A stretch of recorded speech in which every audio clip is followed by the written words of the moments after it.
Hi ನಮಸ್ಕಾರ ಎಲ್ಲರಿಗೂ, welcome to the channel. So ಇವತ್ತಿನ ದಿನ ಬಂದು ನನ್ನ ಶಾಪ್ ಓಪನಿಂಗ್ ಟೈಮಿಂದ ಸ್ಟಾರ್ಟ್ ಮಾಡೋಣ.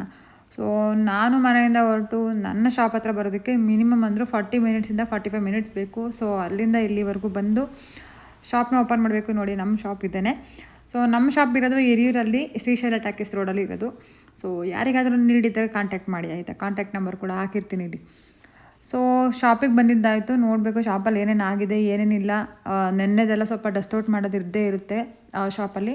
ನಾನು ಕ್ಲೀನಿಂಗ್ ಕೆಲಸನ ನಾನೇ ಮಾಡ್ತೀನಿ ಸ್ವತಃ. ಬೇರೆ ಯಾವುದೇ ವರ್ಕರ್ಸ್ನ ಆಗಲಿ ಇನ್ನೊಂದು ಮತ್ತೊಂದು ಏನೂ ಇಲ್ಲ. ಎಲ್ಲ ಕೆಲಸ ನನ್ನ ಶಾಪ್ದು ನಾನೇ ಮಾಡೋದು.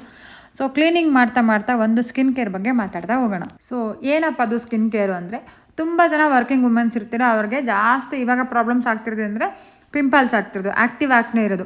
ಸೊ ಆ್ಯಕ್ಟಿವ್ ಆ್ಯಕ್ನೆಗೂ ಪಿಂಪಲ್ಸ್ ಬಂದೋಗಿರೋದಕ್ಕೂ ತುಂಬ ಡಿಫ್ರೆನ್ಸ್ ಇರುತ್ತೆ. ನಿಮಗಿರೋದು ಏನು ಪಿಂಪಲ್ಸ್ ಈಗ ಸ್ಟಾರ್ಟ್ ಆಗ್ತಿದೆಯಾ, ಅಥವಾ ಸ್ಟಾರ್ಟ್ ಆಗಿರೋ ಪಿಂಪಲ್ಸು ಆಲ್ರೆಡಿ ಒಣಗಿ ಮಾರ್ಕ್ ಆಗಿದೆಯಾ ಅಂತ. ಸೊ ಇವಾಗ ಸೊಲ್ಯೂಷನ್ನ ಬಂದು ನಾವು ಈಗ ಆ್ಯಕ್ಟಿವ್ ಪಿಂಪಲ್ಸ್ ಬಗ್ಗೆ ಮಾತಾಡೋಣ.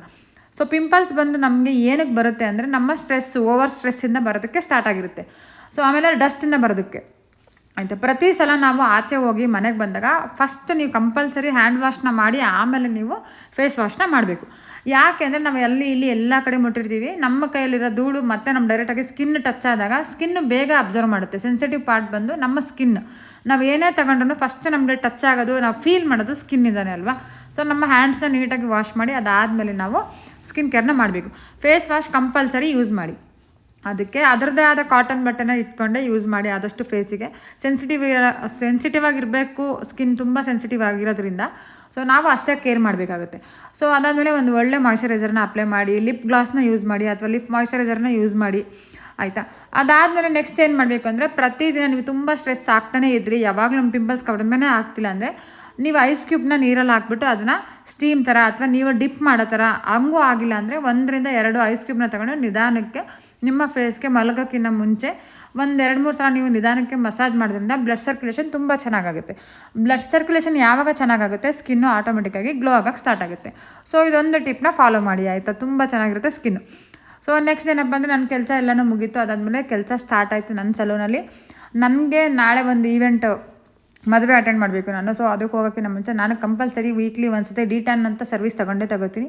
ಸೊ ನಿಮಗೂ ಸಾಧ್ಯವಾದರೆ ನೀವು ತಗೊಳ್ರಿ.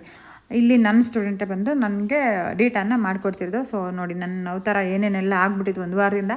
ಸೊ ನನ್ನ ಸ್ಕಿನ್ ರಿಪೇರಿ ಮಾಡ್ಕೋಬೇಕಿತ್ತು, ನಾನು ಮಾಡ್ಕೊಳಕ್ಕೆ ಸ್ಟಾರ್ಟ್ ಮಾಡಿದೆ. ಸೊ ಚೆನ್ನಾಗಿ ಮಾಡಿಕೊಟ್ರು. ಅದಾದಮೇಲೆ ಬೇರೆ ಸ್ಟೂಡೆಂಟ್ಸ್ ಎಲ್ಲ ಬಂದಾದ್ರು. ನನ್ನ ಸ್ಟುಡಿಯೋದಲ್ಲಿ ಮೇಕಪ್ ಆರ್ಟಿಸ್ಟ್ ಕೋರ್ಸ್ ಕೂಡ ರನ್ ಆಗ್ತಿರೋದ್ರಿಂದ ಅವ್ರಿಗೆ ಇವತ್ತು ಪ್ರಾಕ್ಟೀಸ್ನ ಮಾಡೋದು ಕೊಟ್ಟಿದ್ದೆ.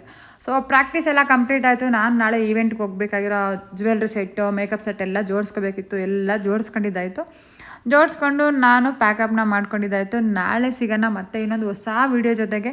ನಾನು ನಾಳೆ ಶೂಟ್ಗೆ ಏನು ಮಾಡ್ತೀವಿ, ಅಲ್ಲಿ ವರ್ಕ್ ಹೆಂಗಿರುತ್ತೆ ಅನ್ನೋದನ್ನು ಲೈವಾಗಿ ತೋರಿಸ್ತೀನಿ. So thank you so much. ನಿಮ್ಮ ಕನ್ನಡದಿಂದ ಸದಾ ಪ್ರೋತ್ಸಾಹಿಸಿ.